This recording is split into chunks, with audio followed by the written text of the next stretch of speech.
યુવતી અને પોલીસ કર્મચારીની બબાલનો જે વિડીયો છે, વધુ એક વિડીયો સામે આવી રહ્યો છે। નમસ્કાર, 5 વાગી રહ્યા છે, આપ જોવાનું શરૂ કરી ચૂક્યા છો ઝી 24 કલાક।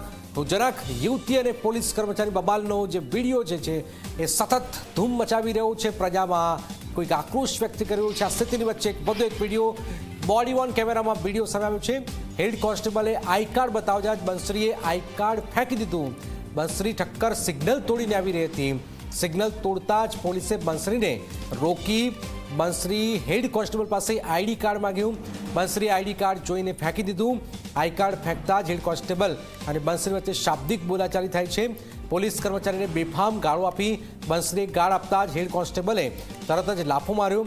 યુવતીએ જયંતી જરાને બીભત્સ ગાળો પણ આપી હતી। આપ જોઈ રહ્યા છો 3 દ્રશ્યો આપની ટીવી સ્ક્રીન પર। યુવતી બેફામ ગાળો આપી રહી છે, પોલીસ કર્મચારીને લાફો માર્યો અને ત્યાર પછી લાફો ઝીંકી દેવાય છે અને મામલો આખા ગુજરાતની અંદર ચર્ચાસ્પદ છે।